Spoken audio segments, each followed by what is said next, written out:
Does anybody else's like entire existence just turn into a chaotic mess when you're working on a project? Like clutter everywhere, chaos, madness, insanity? Or is it just me? It's probably just me. Look at this. It genuinely gets difficult to remember where I'm putting everything. I should probably get better at organizing a little bit as I go. I'm definitely more along the mindset of just embrace the chaos, let everything burn down in flames, and just turn into pure insanity, knowing that at the end I'm gonna go back and clean everything up and get everything organized again. In the meantime, I just let go.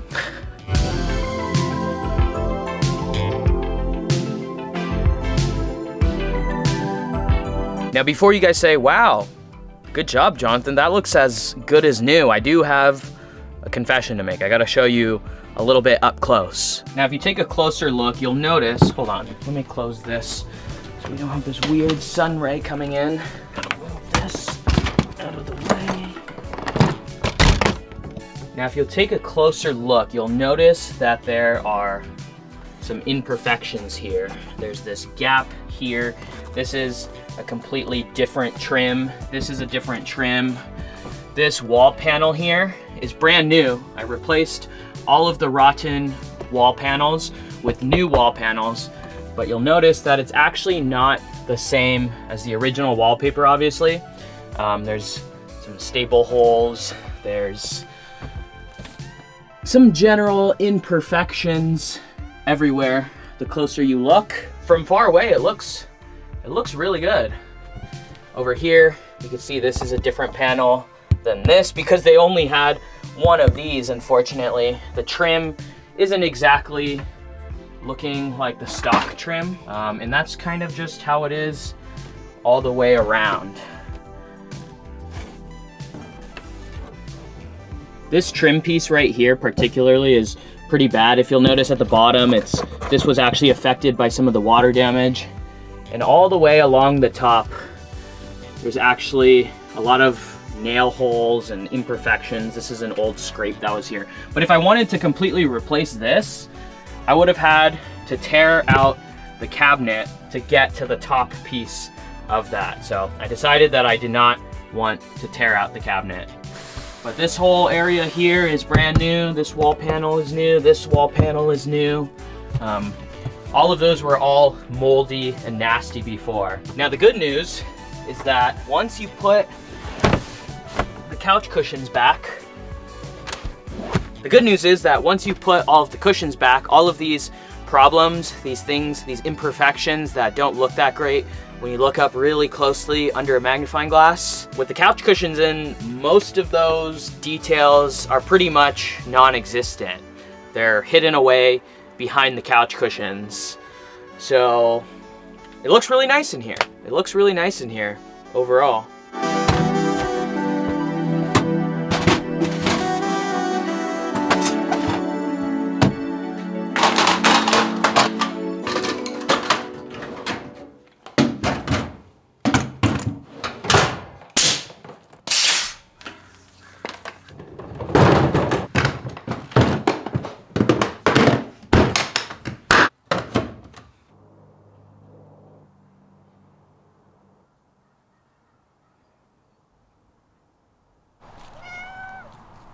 Someone's happy that it's sunny out. Sunny and warm, huh, Luna? So nice for a change, right? I think she agrees. My biggest issue with the Bigfoot renovation project was that I was just too obsessed with perfectionism. Now, for somebody who doesn't have much building experience at all, perfectionism is almost unattainable unless you're willing to just keep doing things over and over and over and making mistakes and correcting those mistakes and taking everything apart and starting again. Then you're just never gonna achieve perfect. Now, on top of all of that, I was paying $1,000 a month to rent a shop. So that, with an obsession for perfectionism, just wasn't sustainable. So in the end, it all blew up in my face and I had to just cut my losses while I could. This time, last week, when I first took up the wall panels and I discovered all of the mold and wet wood, my initial reaction was to gravitate back towards perfectionism. I had plans to rebuild everything, take everything out, start from scratch, re-envision the design, and really just create what I thought would be perfection once again. And the more I thought about it, the more I realized that I didn't want to go through that process right now. I just wanted to get the camper fixed. I wanted to get it back to a place where I could go out and use it and go on adventures. Because right now, I honestly just don't need a project of that scope. And so that's what I decided to do. I decided to just fix what needed to be fixed and get it back to working order. So talkative today. She's always talkative. It is a beautiful day. Look at that. Not a cloud in the sky, minus that chemtrail there, but we'll just ignore that.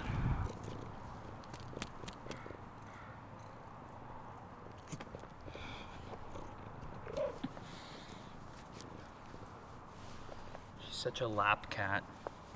A little while ago, we had some like really crazy, bizarre ice storms. And during those ice storms, one of the branches in this tree, a huge branch, came down and took out the fence over there, at least a section of it.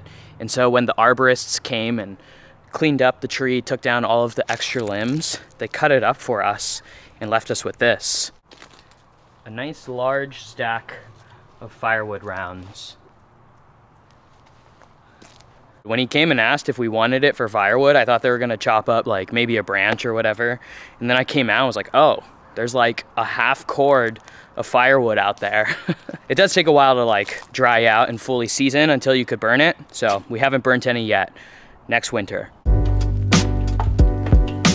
It's like 74 degrees right now, and after a long winter of cold, cold weather, 74 feels like a hot summer day. I'm starting to sweat already, but I'm not complaining. So anyways, what I ended up doing in the camper, instead of like tearing everything out and completely rebuilding the couch area like I had kind of originally planned on doing, I wanted to like take down the cabinets. I was actually tempted. I've been really wanting to put in a wood stove in the camper, and at first I thought, you know what, this is the perfect opportunity to kind of redesign the area, add a wood stove, but that would have meant taking down the cabinets, probably fiberglassing over a window. I was even considering changing out the windows, and my mind basically jumped to a pretty big project. And I came to my senses after mulling it over and really letting myself think over my different options. And I decided that I was just gonna replace all of the old rotten material.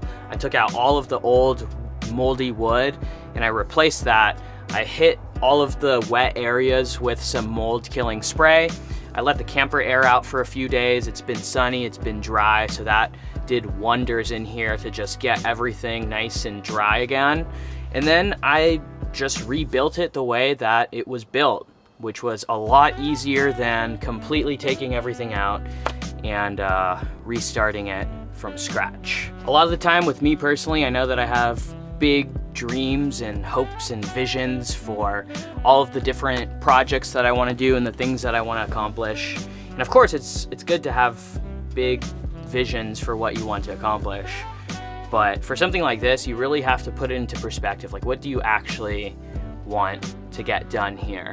You know, do you want to spend all this time and effort and money building out the dream camper or building out what you envision as like perfection? Or do you want to just get it together to the point where you could get out and use it? And I guess it just boils down to your priorities. And this time I decided that my priority was to just get it fixed and get it done. Perfectionism definitely gets in the way of getting things done. Once you're obsessing over every little detail, it's just gonna prolong the entire process indefinitely. And you know what? At the end of the day, all of those small details you're not even gonna really notice them in your day-to-day life when you're actually using the thing, especially when it comes to a camper, you know? Now, the more I looked at it and the more I thought everything over, the more I realized that although there is very still likely a good chance that there was some kind of leak, I do think that a lot of that moisture had come from condensation, and condensation over many, many years, and it never dried out, and it really just started to accumulate down there on the couch paneling. But that being said, I still am gonna go around and reseal the belly band and around my windows just to be sure that if it does start raining again, or when it does start raining again, I should say, there aren't gonna be any leaks. Before we get started resealing the camper, I just wanna quickly tell you guys about this sweet giveaway that Huckberry's got going on right now. From now until the end of the month, March 31st, any purchase of $75 or more gives you one entry at a chance to win 2 first-class plane tickets to anywhere in the world of your choice. If you want an even better shot at winning those tickets, you could purchase any Proof product. Proof is the company who makes these pants, the Proof Rover pants, which I've talked about in other videos. Great pants. The purchase of any Proof product gets you 2 entries to win those plane tickets. So if the thought of flying first class to anywhere in the world and going on an epic adventure is appealing, you might want to check it out. Click on the link in the description box down below. So this is the product that I'm going to be using to reseal the camper. It's a 3M Fast Cure 4000 UV marine adhesive. Before we could apply the sealant, there is a little bit of prep work that we got to do. So the first step is to go in with this putty knife and remove all of this excess butyl tape that's sticking out from behind the belly band. By the way, I'm gonna be resealing the belly band on the top here, and then I'm also gonna go around the windows, and I'm just gonna reseal around the windows. I'm not actually gonna pop the windows out and go through all that. Like I said in the last video, I decided that it should be plenty enough to just go around and apply some fresh sealant around the perimeter. So there's not actually too much sticking up in that many places, but I do want to remove the spots that are sticking up, just because that sealant has to have a nice surface to bond to. And if there's old butyl tape sticking out, then it's not going to be able to bond properly.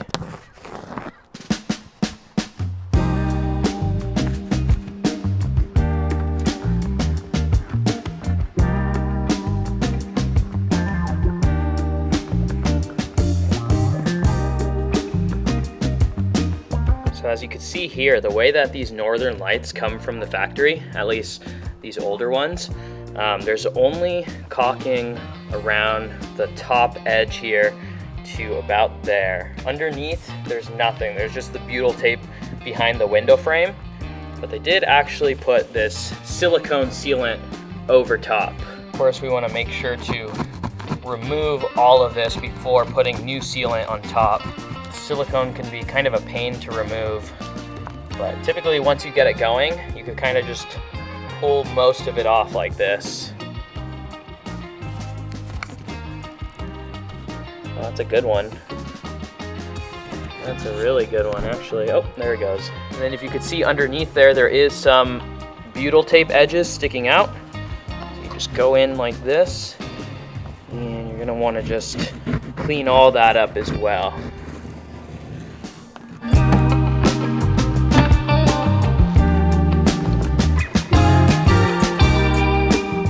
All right, now that I've gone around the entire camper and I've removed all of the excess butyl tape and old sealant, I'm gonna go in with this odorless mineral spirits in a rag, and I'm really just gonna work on getting all of those edges nice and clean, because in order for the sealant to bond properly, you wanna have a very nice, clean surface.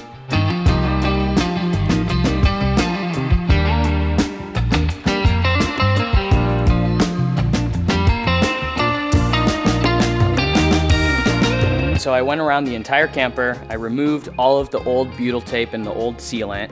I washed down the seam with soap and water since the camper's quite dirty from a long winter of use. And then after that, I went in with the mineral spirits and I cleaned out that seam to make sure that all of the surfaces are nice and clean and ready to be caulked.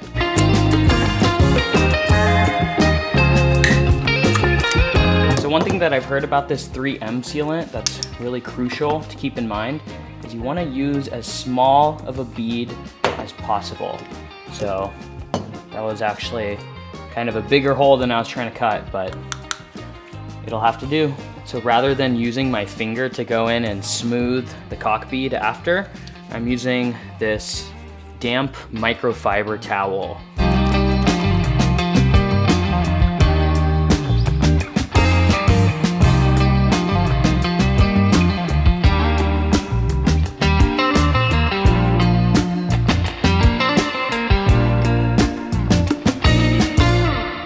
That's what it's looking like. As you can see, it's turning out pretty clean so far.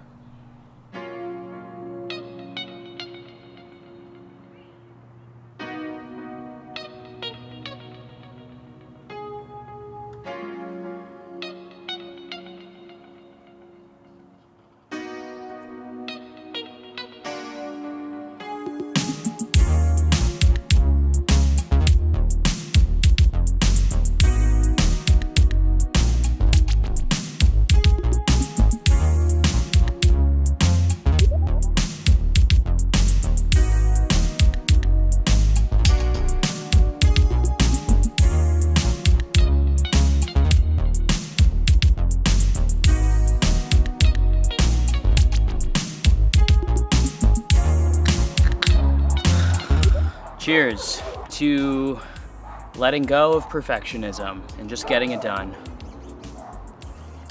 Resealing the camper always takes so much longer than you anticipate. That's just every project though, right? Story of my life. Whoa, those mosquitoes? Wow, we get warm weather for a few days and the mosquitoes are already back. Anyway, got the camper all resealed. It should be good to go. Now, it's the tail end of winter, so I didn't go ahead and just reseal the entire camper, but towards the end of summer, I'll probably go around and I will go to every single opening on the camper, all of the different vents, all of the different screws, everything. And I will go ahead and just reseal everything. For now, this dog literally never barks. What the hell? For now, I just resealed all of the suspected leaking points or the suspected potential leaking points, and it should be good to go. Now, for those of you who are wondering if I ever ended up installing the electrical upgrades, after taking everything apart and realizing just how much I was gonna actually have to alter the camper's electrical system just to install that DC to DC charger, I decided that I would rather just wait until I save up a bit more money, get some solar panels, get everything that I'm gonna eventually want to install, and then I could just do it all at once rather than having to rip out wiring and reroute wires and all that, only to have to do it again in the near future. Oh my gosh, there are actually big old mosquitoes landing on me right now. Anyways, that's gonna do it for this one. Very excited to have the camper back up and running so soon, and I'm excited to get it back out on the road. So thank you guys like always for watching. Catch you in the next one. Peace.